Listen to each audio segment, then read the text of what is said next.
राधे राधे बच्चों, कैसे हैं आप सब।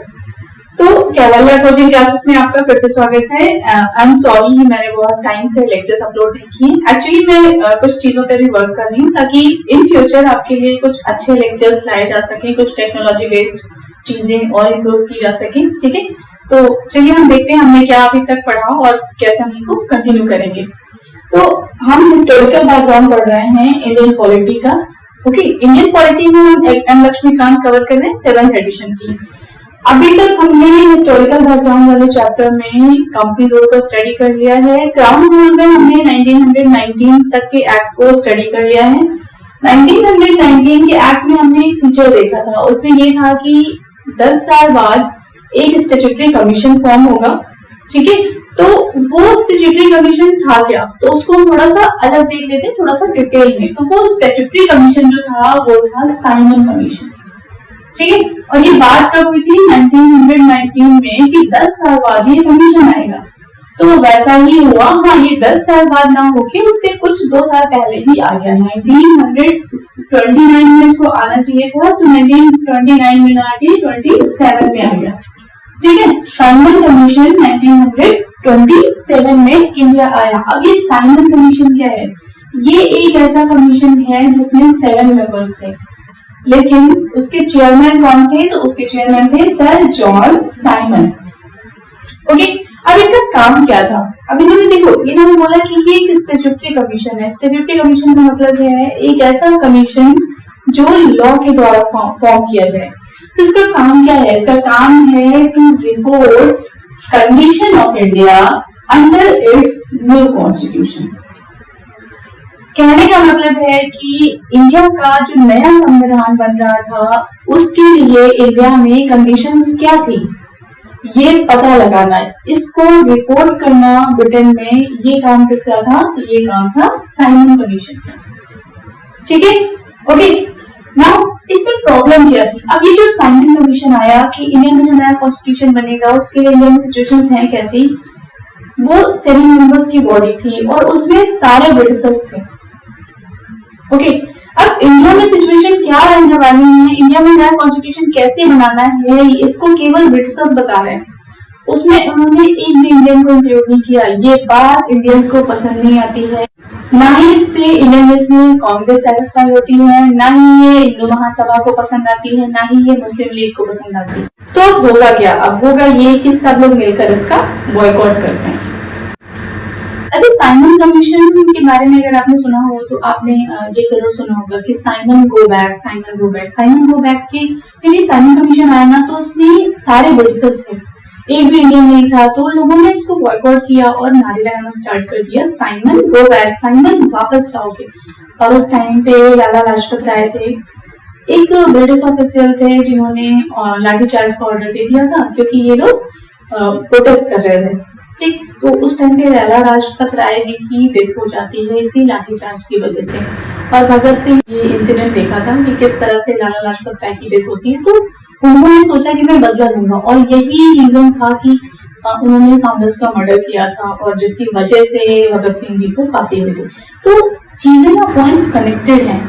तो ये जो साइमन कमीशन है ना, ये रिकमेंडेशन देती है कुछ, और ये जो रिकमेंडेशन है आगे का जो एक्ट आने वाला है गवर्नमेंट ऑफ इंडिया एक्ट 1935 में, उसमें लागू किया जाता है।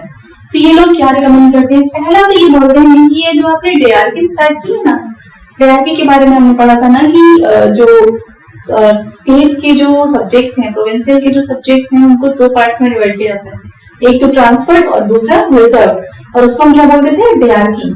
ठीक है, तो ये बोलते हैं कि ये जो डीआरपी आपने स्टार्ट की ना, इसको अबॉलिश कर दो। तो गवर्नमेंट ऑफ इंडिया एक्ट 1935 में एक्जैक्टली वही होता है, डीआरपी को अबॉलिश कर दिया जाता है। दूसरा ये बोलते हैं कि जो 1919 में आपने रिस्पॉन्सिबल गवर्नमेंट स्टार्ट की है ना, उसको आगे भी एक्सटेंड रखो। 1935 में वही होता है, उसको एक्सटेंड रखा जाता है। थर्ड जो होता है ये बोलते हैं कि एक फेडरेशन बनाओ। ठीक है, और उसमें कौन कौन होना चाहिए? उसमें ब्रिटिश इंडिया होनी चाहिए और प्रिंसली स्टेट्स होने चाहिए। फेडरेशन कहने का मतलब होता है कि एक ऐसा ग्रुप बनाओ जिसमें ब्रिटिश इंडिया भी पार्टिसिपेट करे, जिसमें प्रिंसली स्टेट्स भी पार्टिसिपेट करें, और जब कोई डिसीजन लेना हो तो दोनों मिलकर काम कर सकें। ये बिल्कुल वैसे ही है जैसे अभी की इंटर स्टेट काउंसिल ले लीजिए आप। इंटर स्टेट काउंसिल में क्या होता है, सारे स्टेट्स के मेंबर और इंडिया लेवल पे सेंटर के मेंबर सब इकट्ठे होते हैं और इकट्ठे होकर कोई डिसीजन लिया जाता है, कुछ डिस्कशन होता है, ठीक है। तो यहाँ पे ये चीजें चल रही थी। नेक्स्ट इन्होंने रिकमेंड किया था एक कम्युनल इलेक्टोरेट को कंटिन्यू करिए।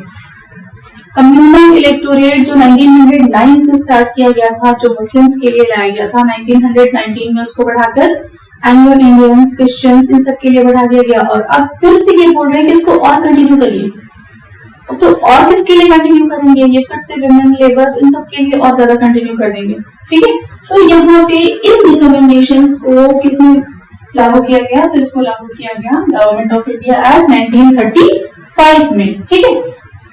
अब देखिए होगा क्या, ये जो साइमन कमीशन जो रिपोर्ट बनाएगी ना, जो रिपोर्ट पब्लिश करेगी, उसको डिस्कस करने के लिए 3 राउंड टेबल कॉन्फ्रेंसेस होती हैं। 3 राउंड टेबल कॉन्फ्रेंसेस बहुत ज्यादा इंपॉर्टेंट है, आपने पढ़ा होगा आरटीसीज के बारे में। तो इस प्रपोजल को कंसीडर करने के लिए 3 आरटीसी रखी जाती हैं, 3 राउंड टेबल कॉन्फ्रेंसेस रखी जाती हैं। सब लोग मिलकर बैठकर बातें करते हैं, डिस्कशन करते हैं कि क्या क्या करना है आगे, ये प्रपोजल्स हैं हमारे, कैसे इनको कंटिन्यू करना है, ठीक है। तो यहाँ से जो कंटिन्यू होता है उससे एक व्हाइट पेपर बनाया जाता है ऑन कॉन्स्टिट्यूशनल रिफॉर्म, ठीक है। यहाँ से एक व्हाइट पेपर निकल कर आता है ऑन कॉन्स्टिट्यूशनल रिफॉर्म। और इस पेपर को जो ब्रिटेन की पार्लियामेंट है वहां पे एक ज्वाइंट सेलेक्ट कमेटी होती है, वो उसको कंसीडर करती है, वो देखती है कि इसमें क्या सही है क्या नहीं सही है। कहने का मतलब है कि देखो ज्वाइंट सेलेक्ट कमेटी वो होती है, जैसे इंडिया की पार्लियामेंट की बात करें तो यहाँ पे भी ज्वाइंट सेलेक्ट कमेटी होती है। ज्वाइंट का मतलब है कि अपर हाउस और लोअर हाउस दोनों से मेंबर होने चाहिए। ऐसी कमेटी जहाँ पे अपर हाउस और लोअर हाउस, लोकसभा और राज्यसभा दोनों से मेंबर हो, और वो वहां पे जब रिपोर्ट जाए ना पार्लियामेंट में, तो दोनों के मेंबर मिलकर उसको रीड कर सके, उसको स्टडी कर सके उस रिपोर्ट को, ठीक है। तो ब्रिटेन में भी वैसा ही हुआ करता था। एक कॉन्स्टिट्यूशनल एक व्हाइट पेपर बनाया गया ऑन कॉन्स्टिट्यूशनल रिफॉर्म, उसको सौंपा गया किसको, ज्वाइंट सेलेक्ट कमेटी को, ब्रिटेन की, ठीक है। ब्रिटेन की पार्लियामेंट की ज्वाइंट सेलेक्ट कमेटी उसको स्टडी कर रही थी, उस पर रिसर्च कर रही थी कि क्या चीजें सही है, क्या रखनी है, क्या हटानी है, ठीक है। तो ये सारी चीजें हो रही थी। Simon commission finally joint select committee चीजें स्टडी करती है और फिर बाद में क्या लागू करना होता है वो 1935 में लागू हो जाता है, ठीक। तो ये सारी चीजें चल रही थी। अब आरटीसीज आपके लिए इम्पोर्टेंट है, तो ये इसके लिए एक अलग से ये पूरा टॉपिक है। इसके लिए मैंने एक छोटा सा वीडियो भी बना रखा है, मैं आई बटन में उसको दे दूंगी, आप देख लीजिएगा एक बार, आपको इंटरेस्ट हो, ठीक है, क्योंकि ये इम्पोर्टेंट होता है। चलिए, तो ये टॉपिक था साइमन कमीशन, ये माइनर इम्पोर्टेंट था, ओके। अब जो नेक्स्ट टॉपिक है आपका वो है कम्युनल अवार्ड। अब देखते हैं ये क्या है। देखिए कम्युनल अवार्ड, सबसे पहले तो देखते हैं कि ये अवार्ड लाया कौन था। तो 1932 में रैमसे मैकडोनल्ड जो थे वो पीएम थे, कहाँ के, ब्रिटेन के, ठीक है। ब्रिटेन के पीएम उस टाइम पे रैमसे मैकडोनल्ड थे। 1935 में वही लेकर आए थे कम्युनल अवार्ड। ये है क्या, तो ये एक स्कीम थी। कैसी scheme, for representation of the minorities. Minorities को किस तरह से रिप्रेजेंट करना है, इस चीज के लिए कोई स्कीम आई थी। अब ये स्कीम कर क्या रही थी, तो ये स्कीम सेपरेट इलेक्टोरेट प्रोवाइड कर रही थी माइनॉरिटीज को। और माइनॉरिटीज में किसको कंसिडर कर रहे थे, वो शेड्यूल्ड कास्ट को, जिसको हम डिप्रेस्ड क्लासेस भी बोलते थे, ठीक है। तो कम्युनल अवार्ड फाइनली क्या हुआ, एक ऐसी स्कीम जिसके थ्रू माइनॉरिटीज को रिप्रेजेंट किया जाए, जिसे बोला गया separate electorate for depressed classes. अब सोचकर देखिए 1909 में इन्होंने सेपरेट इलेक्टोरेट की बात की मुस्लिम्स के लिए। कहने का मतलब है कि अगर मुस्लिम कैंडिडेट कोई खड़ा हो रहा है इलेक्शन के लिए तो उसको केवल मुस्लिम वोटर्स ही वोट देंगे। 1919 में उस चीज को और बढ़ा दिया गया, एंग्लो इंडियंस के लिए कर दिया गया, इंडियन क्रिश्चियंस के लिए कर दिया गया, यूरोपियंस के लिए कर दिया गया। अब तो हद हो रही है, अब क्या करने की कोशिश कर रहे हैं, अब ये रिलीजन के बेसिस पे नहीं बांट रहे, अब रिलीजन के अंदर कास्ट में भी सेपरेट इलेक्टोरेट लाने की कोशिश कर रहे हैं, ठीक है। तो यहाँ पर क्या हो रहा है ना, ब्रिटिशर्स जो है फूल डालने की कोशिश कर रहे हैं कि ये लोग ना डिवाइड हो जाएं अच्छे से। तो गांधी जी को उस टाइम ये बात पसंद नहीं आती है। और गांधी जी उस टाइम पे कहाँ थे, तो गांधी जी थे पूना जेल में, पूना में येरावाड़ा जेल में गांधी जी थे। और ये देखो टाइम क्या है, 1932 के आसपास है। इस टाइम पे सीडीएम हो चुका है, दांडी मार्च अगर आपको याद हो 1930 में स्टार्ट हुआ था ना, तो उसकी वजह से गांधी जी को जेल में डाल दिया गया था। तो पूना में उस टाइम पे गांधी जी जेल में थे, लेकिन गांधी जी को जब ये भनक लगती है, खबर लगती है कि कम्युनल अवार्ड की बात की जा रही है, तो उनको ये पसंद नहीं आता। वो क्या करते हैं, फास्ट अनटू डेथ बोल देते हैं, तब तक नहीं खाऊंगा जब तक आप मेरी बात मान नहीं लेते, भले मैं मर जाऊं। ठीक है, तो अब क्या होगा, अब एक एग्रीमेंट साइन होगा। गांधी जी तो थे, ये ब्रिटिशर्स को मानना पड़ा। तो एक एग्रीमेंट साइन होता है किसके किसके बीच में, कांग्रेस के बीच में और डॉक्टर बी आर अम्बेडकर के बीच में। अब ये क्या हो रहा है, ब्रिटिशर्स यहाँ पे कम्युनल अवार्ड लेकर आ रहे थे, तो ये आपस में इनके बीच में एग्रीमेंट क्यों साइन हो रहा है, देखिए क्योंकि जो डॉक्टर बी आर अम्बेडकर थे वो हमेशा scheduled caste and depressed classes के बारे में सोचते थे। तो बी आर अम्बेडकर इस चीज को सपोर्ट कर रहे थे कि सेपरेट इलेक्टोरेट ठीक है, कम से कम सुनी तो जाएगी माइनॉरिटीज की, है ना।